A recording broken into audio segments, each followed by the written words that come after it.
The sidewalk in front of my own home was littered with black plastic bags, piled high like a neglected curb on trash day.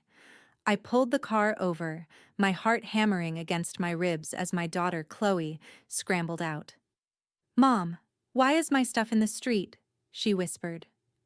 I reached for the first bag, my fingers snagging on the zipper. Inside weren't grass clippings or household waste, but Chloe's favorite hoodies and her violin case, tossed in with a callousness that made my blood run cold. She pulled out a pair of worn ballet shoes, clutching them to her chest as tears began to track through the dust on her cheeks. I marched to the front door and jammed my key into the lock. It wouldn't turn. I tried again, rattling the handle until the metal groaned. The locks had been swapped. Through the glass, I could see the dim hallway of the house I had spent 15 years funding, but no one moved. Then I saw it. A neon yellow sticky note slapped onto the final bag.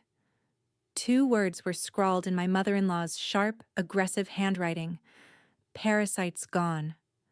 A hollow laugh escaped me. They thought I was the one feeding off them. They had no idea that by locking me out, they had just severed their only lifeline. Before we reveal how Maya turned the tables on these entitled in-laws, I'd love to connect with you. Drop a comment below with the city you're watching from and your current local time. It's amazing to see how far our community reaches.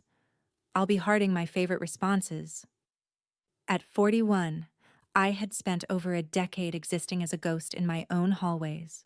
I am a strategic brand consultant, a career that evolved from a small hobby as a holistic life coach into a high-demand consultancy for entrepreneurs. I work from home, which, in the eyes of my mother-in-law, Mrs. Thorne, and my sister-in-law, Sheila, meant I was essentially an unemployed loiterer. For 15 years, they treated my presence like a lingering bad smell. Mrs. Thorne was a master of the social freeze, instructing Sheila and even the local neighbors to ignore my greetings. She spent her afternoons leaning over the garden fence, whispering to anyone who would listen that I was a lazy dreamer who let my husband, David, shoulder every burden while I sat at a computer playing games. The isolation was surgical. It started small, cold dinners and forgotten birthdays, but evolved into a total blackout. As long as I kept the peace for my daughter, Chloe, I told myself I could handle the silence. I didn't need their conversation. I had my career. What I didn't realize was that while they were ignoring my face, they were very much in love with my bank account. I met David when I was still finding my footing in the consulting world. He was in medical equipment logistics then, charming, supportive, and seemingly the only person who believed in my unconventional career path. We married within a year, fueled by a genuine partnership. But the foundation shifted when David's father passed away. Mrs. Thorne claimed she was too fragile to live alone in the family manor, so we moved in under the agreement that she would manage the household while we focused on our careers. It was a trap. 2 months in, the chores stopped, and the resentment started. As my consultancy began to explode, David's ego began to shrink. His side venture in e-commerce dropshipping hit a wall, and instead of pivoting, he panicked. He approached me with a bruised look, asking if I could increase my monthly contribution to the household fund because his commissions were down. I didn't hesitate. We were a team, or so I thought. Initially, I contributed a few $100s to cover extra utilities, but as his business continued to bleed out, those requests became more frequent. I was so blinded by my desire to protect his pride as the provider that I didn't question where the thousands of dollars I was transferring were actually going. I thought I was saving our family. In reality, I was funding a theater production where I was the only one who didn't know the script. The psychology of our household was built on a fragile lie, the myth of David the provider. As my brand consultancy moved into the 6-figure territory, David's requests for assistance grew bolder. He began claiming that his logistics firm was restructuring and that bonuses were being cut. To protect the family, he asked me to increase my transfer to $4,500 a month. I saw the way he carried himself. The forced posture, the expensive suits he still insisted on wearing to client meetings that seemed to run later and later into the night. I realized now that I was participating in a dangerous form of enabling. I let him manage the joint account because I fell for the eldest son syndrome he projected. The idea that his ego was too delicate to handle a wife who out-earned him 5 times over. Mrs. Thorne and Sheila played their parts perfectly. I too. They acted as though every luxury in the house, the organic groceries, the high-end appliances, the climate control, was a gift from David's hard work.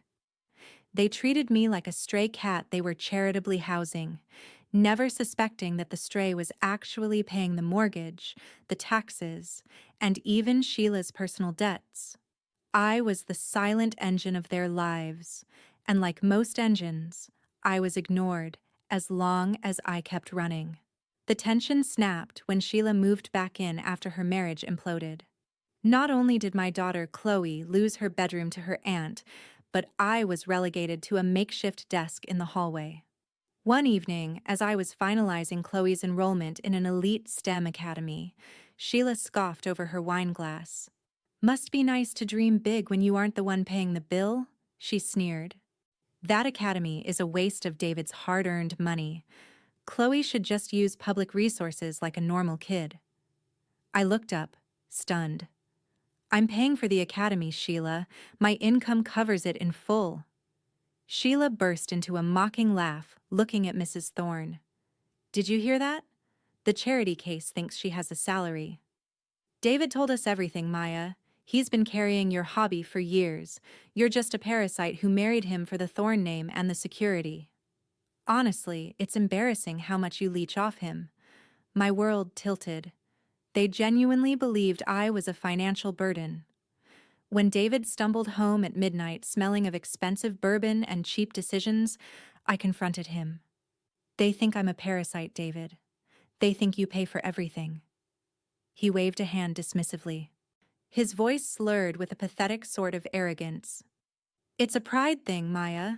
I'm the man of the house. I couldn't let them know my wife was the one keeping the lights on. Let me have this. Let me be the big shot for a little longer."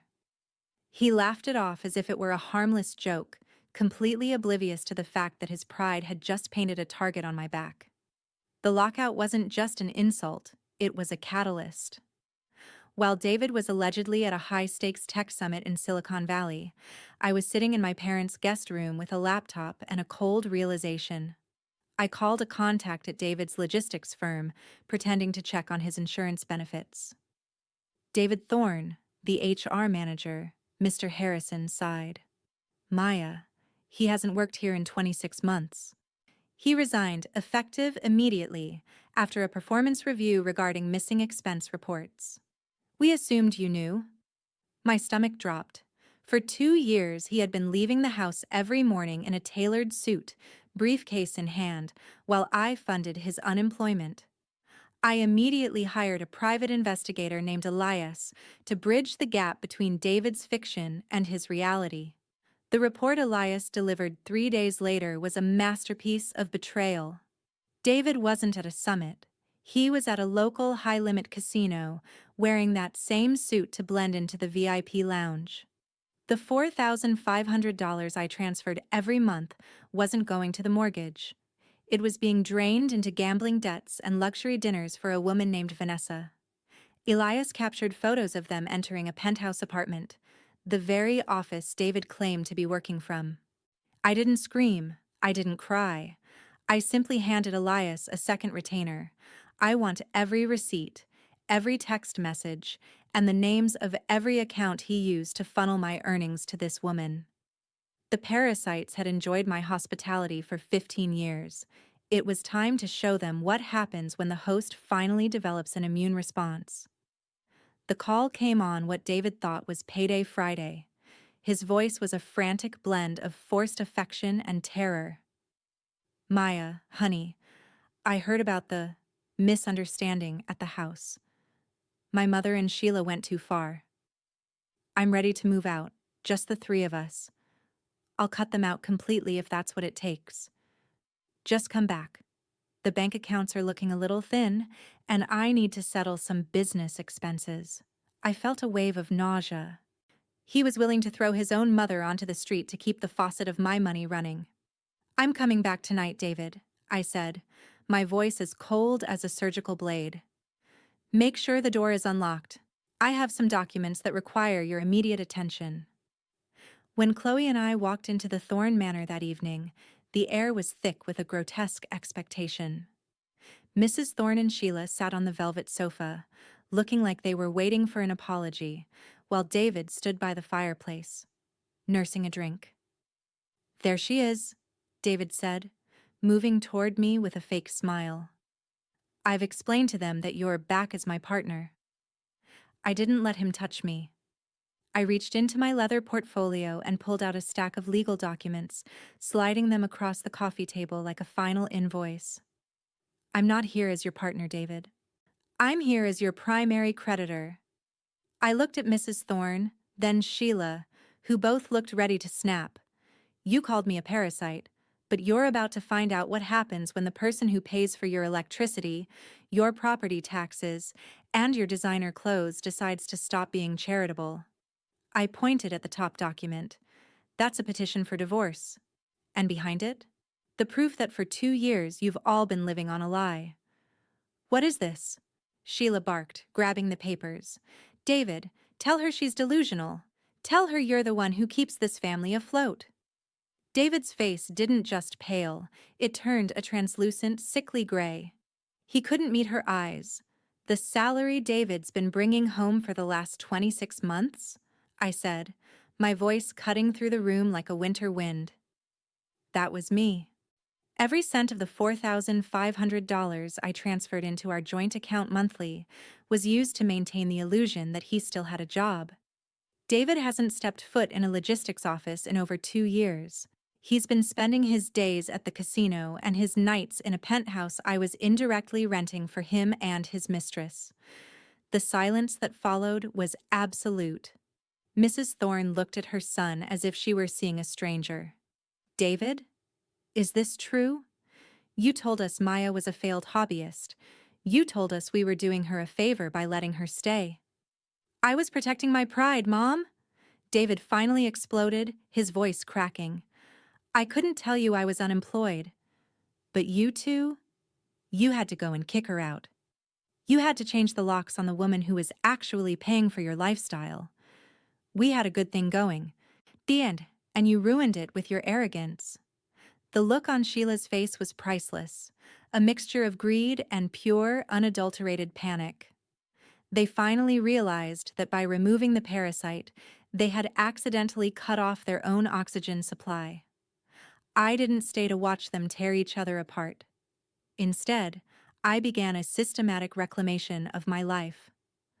I walked into the kitchen and unplugged the $1,200 Italian espresso station and the designer's smart home hub, items I had purchased with my consulting bonuses. What are you doing?